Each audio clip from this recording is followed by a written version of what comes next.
Ta-da-ta-ta, testing 1, 2.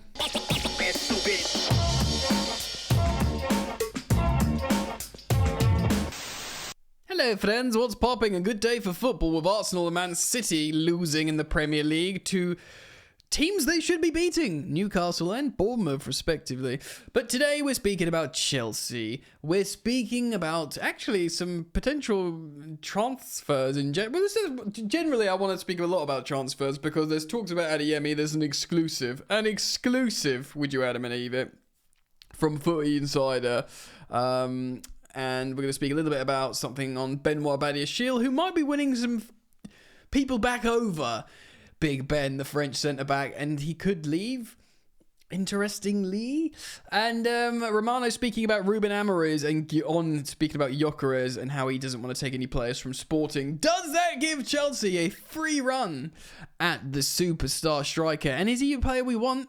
Or are we still in talks with Victor Osimhen? Are those negotiations going to pick up in the next transfer windows?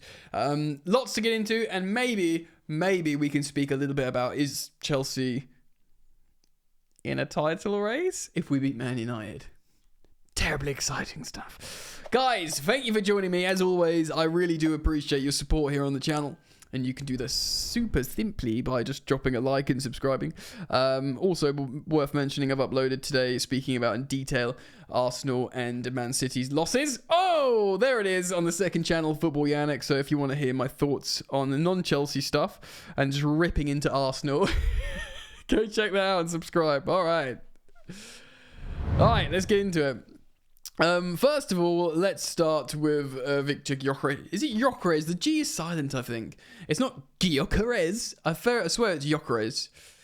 Anyway, Ruben Amorim apparently has spoken about the links of the striker to Manchester United. And he says, look, I'm not going to take any players from Sporting, he says in January. But I don't know if that's indefinite. These years at Sporting have been the best years of my life. And I won't forget that. Yeah, I believe him. He had a lovely time. He's sort of made them whole again. They won 2 titles in 4 years. And indeed, why is that not working? There we go. And indeed, he is top of the table at the moment. And it's been widely reported that he didn't want to go. Well, he did want to go to Man United, but he was like, just come in the summer. Like, do you know what I mean? Give it to Big Rude or find an interim. I want to go in the summer. But Man United made it very clear it's now or never. They gave him the ultimatum and he's like, all right, now. But then there was a sort of compromise that had come in the international break, so Sporting could try and sort something out. And indeed, he could coach a couple of big fixtures in the meantime. So there is that. And in that context, he doesn't want to annoy the Sporting fans by any more than he already has with his departure, and taking their star striker might frustrate them, certainly mid-season. Of course, there is an inevitability that someone will come in for Victor Gyokeres. He's had a couple of really good seasons now. But reports are suggesting in the headlines that this is technically giving Chelsea a free run at him, maybe in January. Look, they're going to win the title, Sporting, as things stand. Would they let him go in January? I mean, technically, Chelsea could come in January, slam their so-and-so on the table, and just activate his release clause and be like, Victor! Oh, Victor! No, not that one. You stay in Turkey for the minute, mate. Come play for Chelsea. We're in a title race now. Or, yeah, I'm not saying we're doing well now. Worth mentioning, I feel like, and you guys know me, if you watch the channel, you know I'm a huge and have been always a huge admirer of Nico Jackson. I think I've always seen greatness in him. And look, if he's going to be, I could be totally happy with him remaining Chelsea's first choice striker. But Chelsea don't have a second choice striker. Gyu is a striker, but apparently he's not trusted. And Nkunku isn't a centre forward. He's an attacker. He shouldn't be starting, especially in this Enzo Maresca system, as a centre forward. I understand. I get it. He can't really start anywhere else unless he's like the left pocket player where Enzo Fernandez has been playing, sort of making those underlapping runs on the left-hand side. In fact, Maresca was recently quoted saying we could play two of both Joao Felix and Cole Palmer in the pocket. It's like Man City play with like Foden and Bernardo Silva, in front of It's like a box midfield, isn't it? So it's like a 3-2-4-1. But there's like two inside number 10s that could be Cole Palmer and Joao Felix. Maybe an Nkunku, right? But I do struggle to see where Nkunku fits. Certainly, I feel like we need another striker. And it's worth me saying, I would have been happy for us to sign a good striker, like a proper number 9, but that is a second choice. Maybe Samu Amoradion would have been there. I know Samu started life in Porto really well. He scored a hat-trick the other night. He absolutely tore Man United apart in the Europa League. So he'll probably be wanting to start. But at least if he was playing for us, if we signed Samu, he'd be playing cup games. He'd be playing the games Nkunku's playing, but we didn't sign him because we've got Nkunku. And it's tricky, man. We could go back in for Victor Osimhen in January / the summer, and I'm sure that would be a very exciting signing. We could go in for Victor Gyokeres, but it does look like Amorim would certainly not be keen to pull him away at the moment. And also, they've got PSR restraints, Manchester United. It's been widely reported about their PSR restraints and limitations. And lest we forget, they forked out a lot of money on both Joshua Zirkzee and Rasmus Højlund, two young promising strikers that collectively cost #Ps. So, that with, like you say, limitations used on spend, the 70 million plus or whatever it would be, I know it was reported 50 to 70, which is what I spoke about.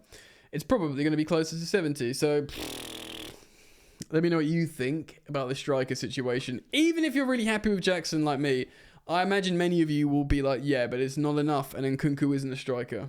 He isn't. He's an amazing player. He's probably the best finisher at the club when he's in the groove, or at least on par with Cole Palmer. But he's not a centre forward in profile. All right then, let's talk about Adeyemi. I'm just gonna throw it on the screen now. This is an exclusive. I'm not making it up. It's Football Insider. The next Mohamed Salah, Adeyemi. His PR's gone up a little bit, innit? Pete O'Rourke, the transfer correspondent, says Chelsea are eyeing a summer move he's a Liverpool target, Karim Adeyemi. The sources have told Football Insider, guys. Yes, he's 22 years old. Adeyemi has been previously linked to Liverpool. Uncertainty about Mohamed Salah. He's not this prolific goal scorer. How is he just going to turn into Mohamed Salah? I know Salah peaked from how old was he? 25, 26 onwards. And he's only 22, Adeyemi. But yeah, under Chelsea's ownership, the transfer strategy shifted to buying the best young talent. He represents that, I suppose. He's understood Dortmund are in no rush to sell him. He's contracted till 2027. Chelsea are keen on adding Karim Adeyemi to attacking options. Maresca's side are well stocked with attacking players. The summer transfer saw Pedro Neto, very good. Joao Felix and Jadon Sancho all joining. Good players, great players. Cole Palmer remains the talisman, topping the charts of the Premier League goal involvements with 12, yeah, and he's still got a game to play. The Germany international, Adeyemi, hasn't quite lived up to the hype since joining Dortmund back in 2022, so that's 2 years ago, scoring 19 goals and 13 assists in 74 appearances. Not awful. So what's that? That's 22, that's 32 goal involvements in 74. So yeah, 1 goal involvement per.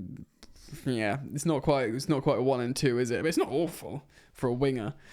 This season has been more clinical, scoring twice and providing 3 assists over 4 appearances. That's probably juiced it up a little bit. Look, man, let's talk about this. Adeyemi, he's been linked to Chelsea before. I've 100% spoken about him on the channel, linking him in it. He's definitely in a Football for Therapy thumbnail somewhere in the archives. He's very, very fast, very exciting. When he does stuff well, the commentators talk about him like, oh, he's a real handful, this boy. #Mikhailo Mudryk. As things stand, not interested. All right, we're jumping over to Sport Witness now. They're citing an article from Foot Mercato that Benoit Badiashile could be departing as soon as January if there's a transfer offer for him. Foot Mercato, who look at French players currently at Chelsea, and report that Badiashile appears to be on his way out. They report that while others such as Christopher Nkunku, Wesley Fofana, Axel Disasi have been assured they're part of the plans, but this is not the case for Badiashile. Look, Fofana, he's my boy. Christo, superb player. I'm like I just said earlier, I'm concerned about his profiling, but if he stays, great. He's a superstar. It means he's happy, and we found a way to make it work. If at the moment someone said to you, "Who do you want to keep, Disasi or Badiashile?" Everyone, I mean, like both their stocks are down. Let's be real. And if you could sell one at the moment, you might be like, "Heck yeah!" But Badiashile at least can pass.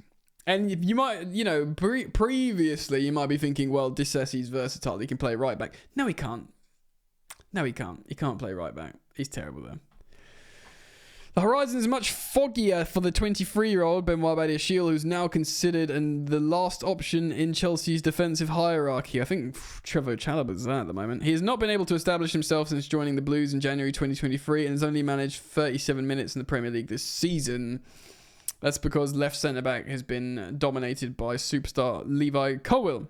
He is contracted till 2030 and could quickly move towards new horizons, is what's been quoted. He cost us 38 million euros from Monaco. So what's that? 30 million quid? It's not as much as I thought it was. Selling Benoit Badiashile. I mean... yes, he played terrible last time out midweek, and then my comments from you guys were filled about the Monaco guys needing to be sold, and I get it, But out of the two, Disasi's like more of a senior player now, isn't he? I don't know. I suppose many of you will probably be commenting right now, like, yeah, sell him, one down, one to go, sort of thing. But out of the two, I'm shocked to him because he is. I swear he had a really good game the other day, Benoit Badiashile. Like, he might have come off the bench and played really well. And it's really hard in this B team, when everyone's dysfunctional around you, to definitely pick out one player and be like, you're terrible. It's tough. Would I be sad to see him go? No, I wouldn't care. Anyway, let's move on. Let me know what you think. Alright, so I do want to speak about this title race malarkey because lots of people are getting terribly excited across social media. Let's take a look at the Premier League table quickly. For reference, mon frère, mon gars. Let's get it here. Here we go. Liverpool are currently top. These man in the top. It's Nottingham Forest in third place, ahead of Arsenal with the same games played. It's lovely. It's great stuff. This is Barclays back in business, mate. So Aston Villa have got a game to play. If they get 21, they could go into third place. Chelsea. You're going, mate, in a blue day. If we win away at Old Trafford, which we haven't done in 11 years, yes, vom. But we've got a fully rested first choice 11, and it could happen. We could beat Man United finally at Old Trafford. We would be on 20 points, and therefore, we would either be in third or fourth, depending on what happens with the Villa. And what we would be 5 points off Liverpool. Now, if we were 5 points off Liverpool so early in the season, I'm still not 100,000% convinced by Liverpool. They've been really good, but the eye test, I watched them and I don't think they're this flawless team like when Man City were like obviously going to win the league. I can't see that in them. So look, they might just prove me wrong. They keep proving everyone wrong. They've lost one friggin' game. That was to Nottingham Forest, who were in the top three apparently anyway. It was at home and they nearly lost. It looked like they could have lost to Brighton. But it does pose the question that if they drop off, Man City look flawed. They do. And again, it would be 3 points off them with a win. Do we think there's a chance that we are in the title race? No. I'm sorry. The only thing you could say is they're all in the Champions League, these title contenders, and therefore they need to play their first teams midweek. And we don't do that. We play our second teams in midweek, which not only is resting the first team, but actually it offers an opportunity to see if players that haven't been starting can just do something amazing. Granted, the opposition is weak, but, it had worked for Pedro Neto. Now he's a starter for us, surely. Or at least for the moment. I know it's a profiling thing, and Jadon Sancho had looked really good early doors. But it makes you think, like, if we keep winning and injuries, if we keep players not injured, like we've got the least injuries in the league. I think I spoke about this yesterday. It's a wild thing. I think we could be, personally, I don't think we could challenge for the title, but I feel that we could just be around there to the point where the conversation is, well, next season. And for me, that would be massively ahead of schedule in terms of this young team developing, because we are, again, by far the youngest team in the Premier League. So that is all things to consider. So let's pour cold water on that online social media conversation for the moment, shall we? But let me know what you guys think. As always, I'll put it out to you guys in the comment section below. Give me your thoughts on everything I've spoken about in this video. Thank you for liking. Thank you for subscribing. And I do hope to see you back here soon on the channel, Football Therapy. Peace.